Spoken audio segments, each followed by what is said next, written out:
Alright, welcome back to Slayers Anime Review, episode number 3. Unlike the first two episodes where I reviewed 3, here I'm going to talk about 4. And kind of good reason why I talk about these 4 episodes. We're discussing episodes 7 through 10 of Slayers. And I've kind of changed my mind. I'm actually just going to go through the rest of it because I don't have a lot of episodes left. As of currently, I have 16 episodes left. So, I'm hoping it does not take too long. Let's hope not.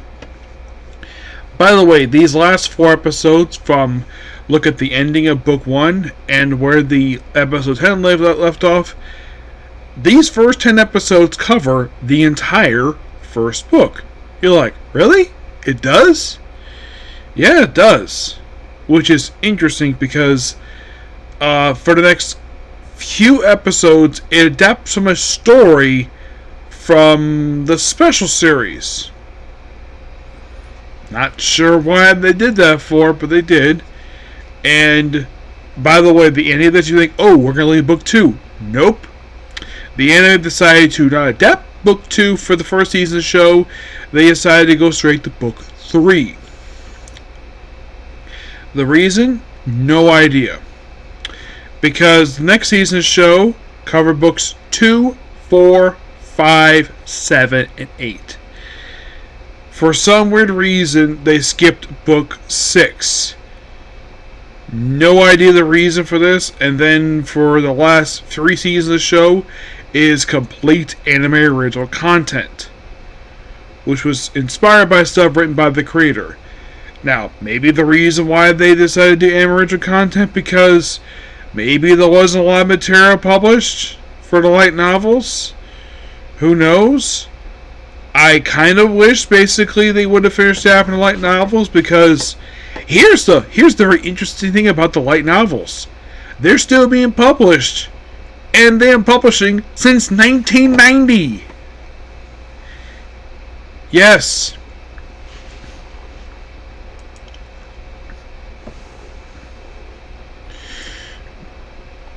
That is not a joke. It is 100% completely true. The fact that, well,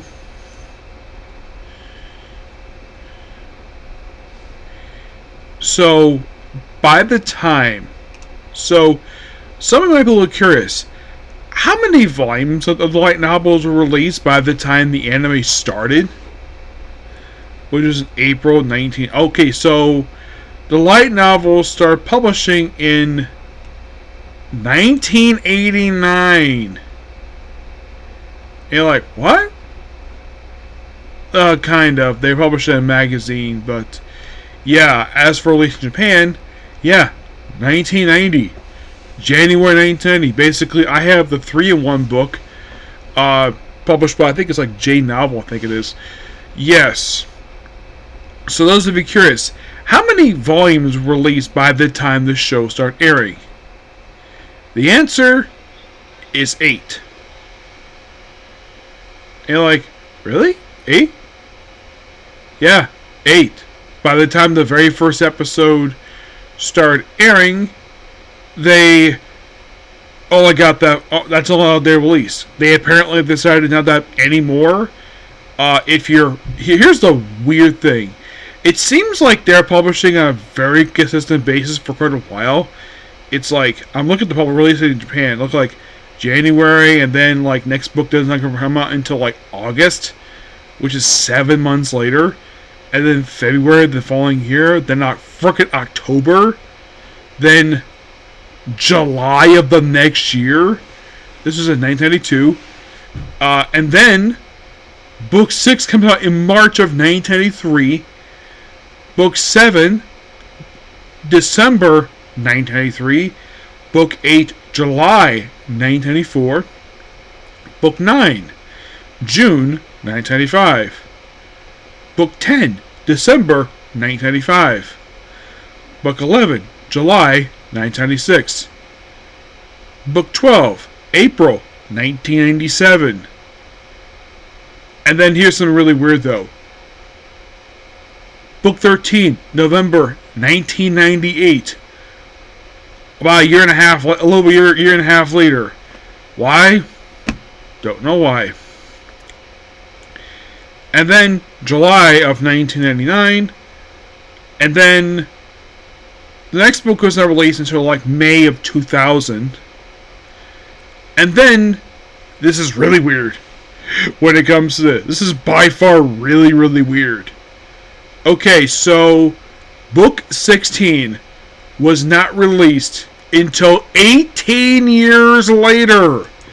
Why the heck it took 18 years to release a light novel, I don't know. I've never heard of a light novel series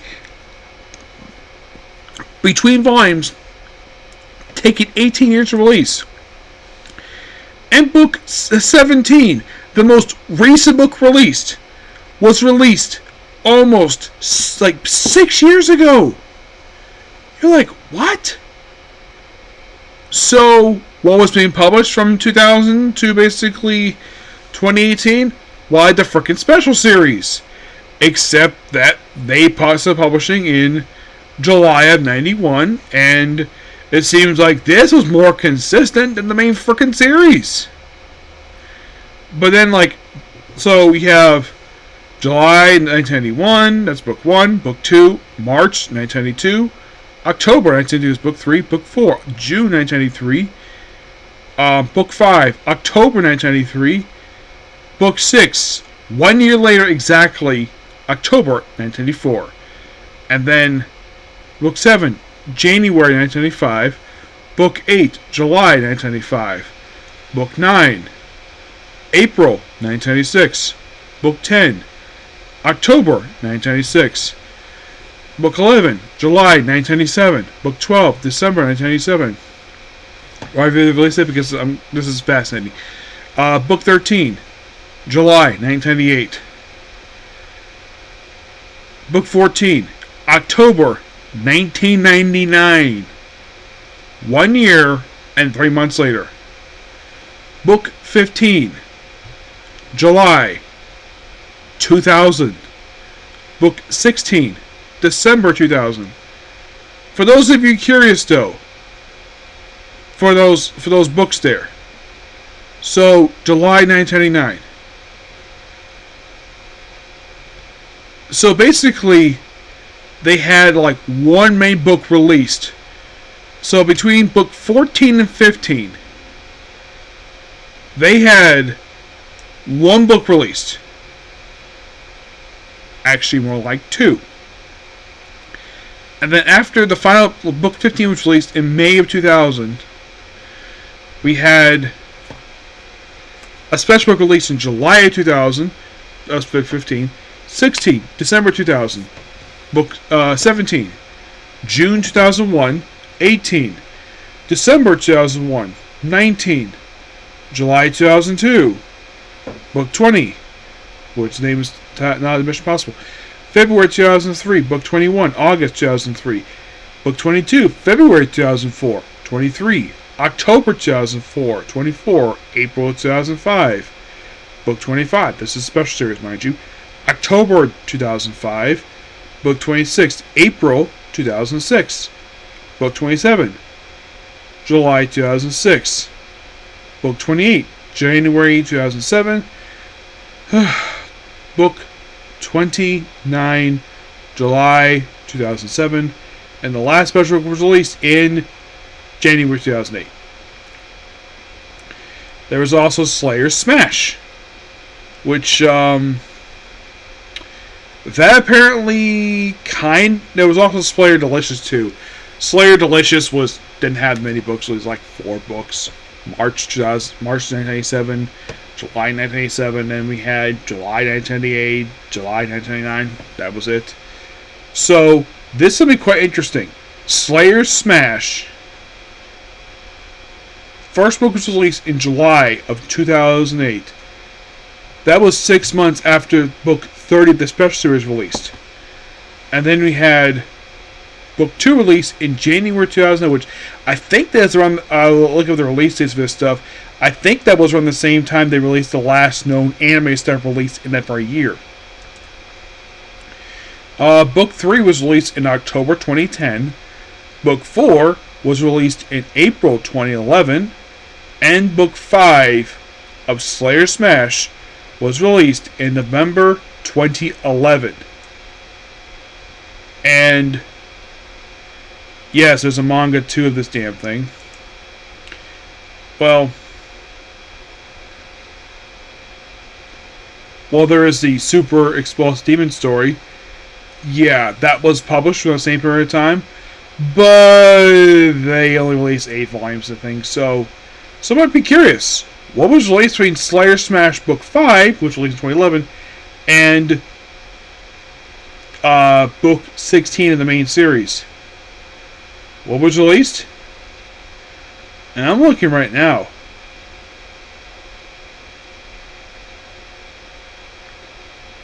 Nothing.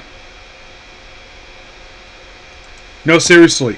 It's like, from what I can tell from release dates of this stuff, it seems like there's basically a 6-year drought of Slayer's content. Maybe the writer basically was getting... By the way, the writer's name is... Well...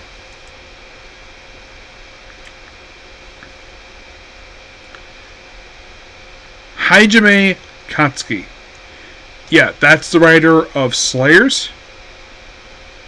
Yeah, who wrote pretty much all the light novels. Well, probably because basically they're probably also working on a spin-off, which was Lost Universe, which was adapted for an anime. I might cover that one day. Yeah. But the weird thing is, the anime was released in 1998. I have heard the reason why they said release that at that point in time. I heard it was to take the time slot to film the time slot for Slayers after the third season was released. So they had this fill the gap, and it only lasted 1 season before the thing that I give up. My guess is basically the writer decided just to take a break. Yeah. And he's 61. Oh gosh, yes, he's 61. It's like over. So, after all that, let's talk about these episodes. So, Book 7, Book 7, Episode 7, sadly we see the goodbye to one character. Well, we have the Were pop up again. I think his name is, what is his name here?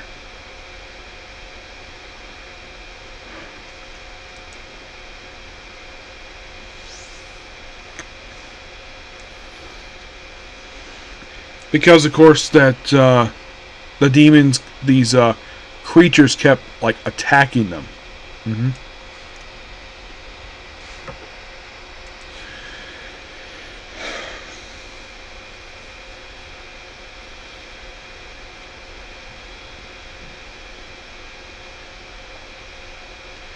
I want to make sure I get the name right here, because some of the names of these characters are so bizarre. Dillinger. Yes, he's the Wolfman / troll. Yeah. We say goodbye to this character in this episode. Purely because, basically, from what I've read, he does kind of appear again, but not in the anime. Oh, God, no, he does not appear in the anime ever again. This episode, he apparently does not make an appearance again. They'll apparently appear in flashbacks and eye catchers.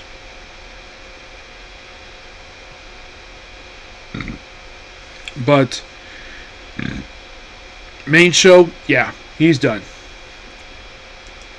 And then, of course, they have the last 3 episodes where, after they take out the Dillinger, they have it where the villain of this arc, Renzo the Red Priest, basically shows up, turns a boy to stone. This, of course, they go to the next town. And, by the way, also episode 7, we have it where Zen Goddess's companions,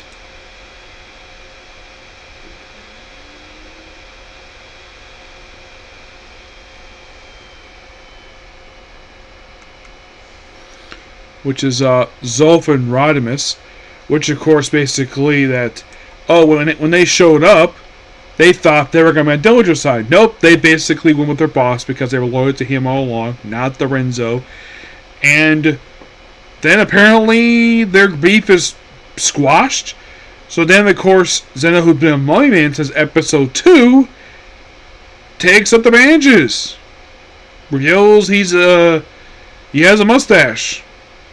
Okay. And he's with them for the next 2 episodes. There's a reason why for that. So then of course then we have the stuff happen in episode 8 where like, oh, Renzo turns up Voidward Stone is like, of course he wants the statue that they've been after since like episode 2 of the show. Yes, the statue. Like, they've been after the statue episode 2. So what's inside the statue is the Philosopher's Stone. Previously was mentioned with some unknown magic. Turns out it's the Philosopher's Stone. Which is interesting given the fact that this particular item has popped up in many different magic-based series I've come across. As a matter of fact, believe it or not, it was actually the name of a popular book called Harry Potter. And, well, actually, it was called, in the UK, it was the Philosopher's Stone. In the US, they changed to Sorcerer's Stone. Which some have stated the reason why this change was because the publisher thought people get confused with the name Philosopher's Stone. So apparently this thing is allegedly part of the thing what keeps up the world. And so basically Rando's like, hey, why don't you come to my tower? Which Zengalos describes this thing as, well, actually after the briefing and everything, and of course has some food. Then they go to his tower, which is in the middle of nowhere, and Zengalos describes it as really big. And inside the tower, a lot of it, there's like nothing there. Yes. So we have these staircases, of course. Now, I've never seen, in the case of towers animated like this, the only one that comes close to a tower like this in anime I've ever seen, I can think of, was actually in, I think it was season 4 of Overlord. Because this whole tower thing with the stairs, this is a popular setting for live action material. Yes, very popular live action material. So then in order to bypass the stairs, Lena proceeds to float everybody to the top. With Gyarados basically floating on her. And then of course they get to the top. And then they open a door and look, there's Renzo. First they see him on the bottom floor was a hologram. They're like, oh, we have this room, and then we feel, oh, there's these stairs. And then they get to the top, and hey, he has this table in this room, which is lined with candles. Those of you curious, why the heck would he have that many candles on this table? Because he wants light. Because the man cannot open his eyes. Well, there's a reason why they reveal this. So, in a way, he does eventually, after some convincing and some magic using, he takes the statue from Lena, after it was with the guy, and then he goes in their room, and of course everybody chases after him, and then he forms a ritual to supposedly summon this Dark Lord, known as, because they first mentioned this guy back in episode 4 of the show. Yes. A creature known as, if I can find it here,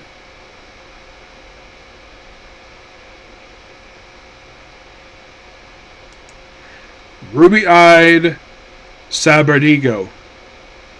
Yes. This creature, which of course, by the way, when we hear its voice, originally it's voiced by Roger Kay. And then for some weird reason, when he returned in another season, they decided to replace his dub actor. Which,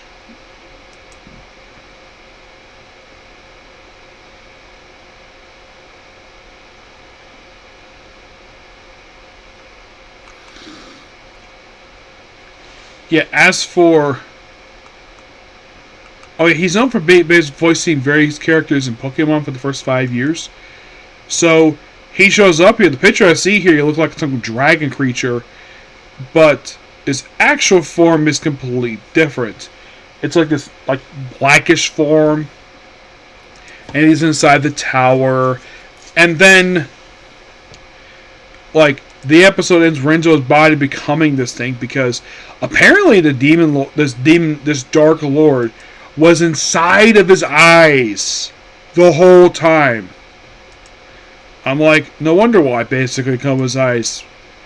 So then Renzo's body becomes this creature, and then like, oh, Zera basically just tries to attack it, doesn't work, and then sadly put Zerov and Rodimus are both killed. And yeah, they don't come back. Yeah, they're actually dead. And then, of course, basically the best option, of course, they tried various attacks on him. At this point, they don't work. And then, best option, run away! Where we have basically Singalis, Lena, and Gavrop run to go get some food. And have to be for a while, and all go again the Sword of Light, and eventually he proceeds to have trolls rampage in his town. Excuse me. And after fighting all of them, eliminating them, eventually they do try to fight him. They try multiple attacks on him. Like, Zengalis attacks him again, which it kind of works, but it doesn't because he attacks with magma. And then Lena proceeds to try to use Sword of... Of course, we have Galward use Sword of Light at him. Doesn't exactly work. And then Lena gets it. And then, like... Then she proceeds to chant a spell from... By the way, this first mention of this person, the Lord of Nightmares, which apparently is the god of this world, which is like a higher level Dark Lord. He's like, oh crap, not that thing. And then she unleashes this attack known as... If I can find it here, because this episode practically, it makes its debut in this episode. Known as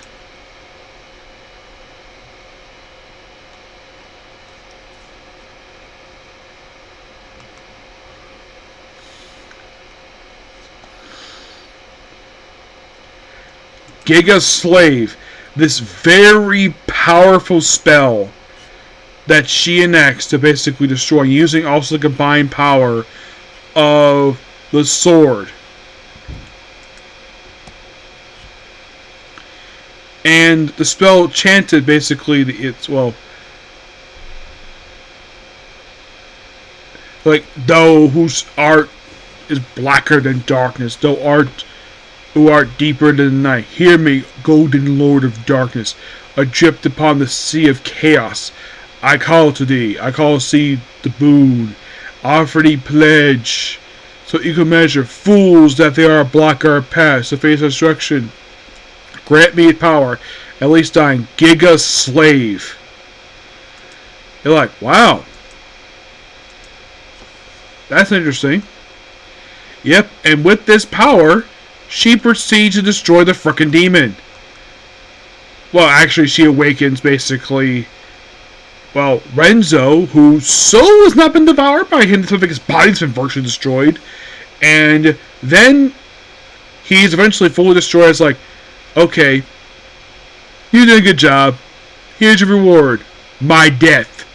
And then the creature just disintegrates. And Lena, of course, she really wants the sword, but Gal gets it back. And then the episode ends with them arriving at Atlas City.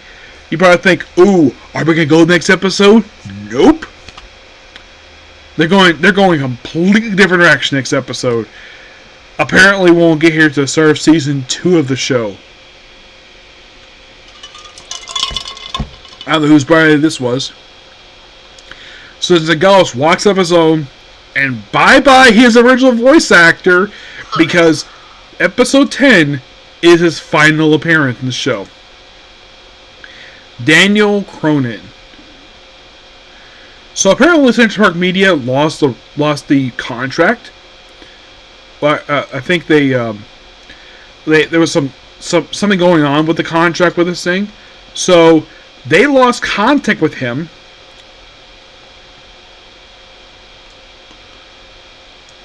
So here's a question: is he still alive?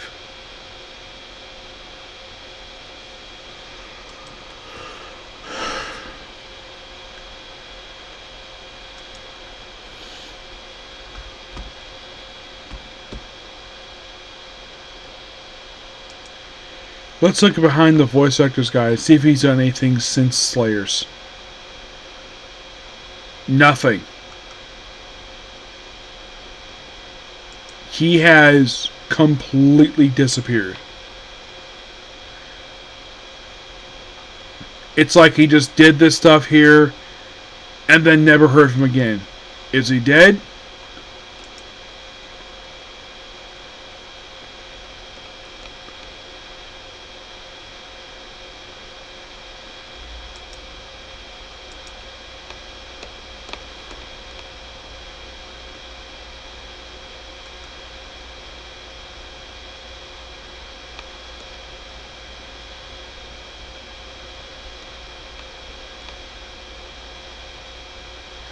So apparently he was last online 14 years ago. But as for what the heck he's doing nowadays, it's a complete mystery. Yeah. Also, what the heck the guy looks like, I don't know. Apparently he only played 2 characters in his whole acting career. He played, of course, Zangalis, and he played a character in the show Gale Force or Story, and that was it. He never did anything else. He just... Now I'm thinking, like, wait a minute. This sounds familiar. With a voice, with someone just disappearing and no one happened to it. This also happened with the original actress who played Bio Yellow 4. Where she also disappeared too, except that was a little over a decade prior to this one. Because she just walked off set one day and no one's heard from her since then. No one's seen her in 40 years, apparently. I might ask Lisa about this when I see her at Chogi Expo in a few weeks.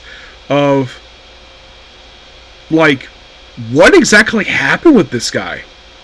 Why did he just disappear?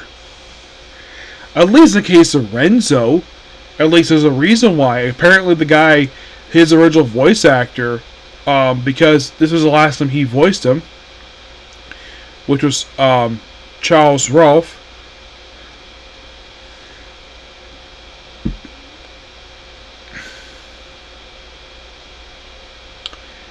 And apparently,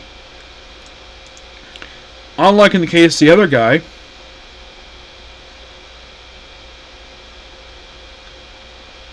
let's see if I can find here.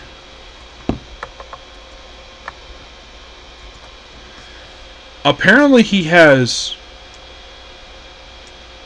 Let's see if I can find here.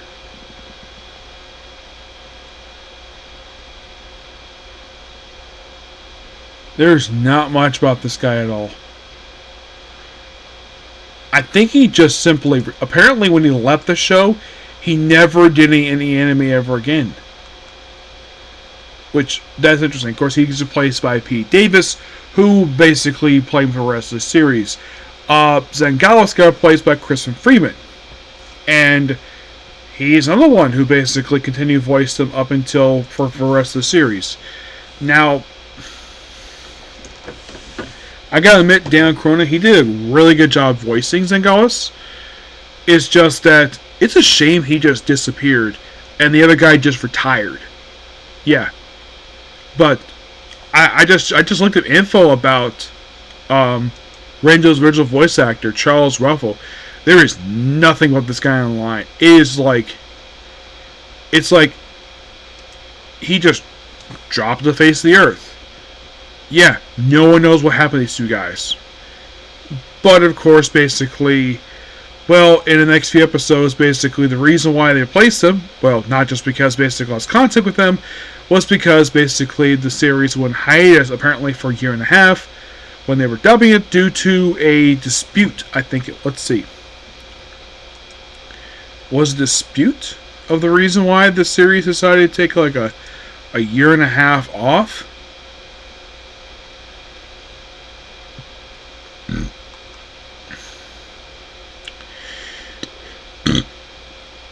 Excuse me.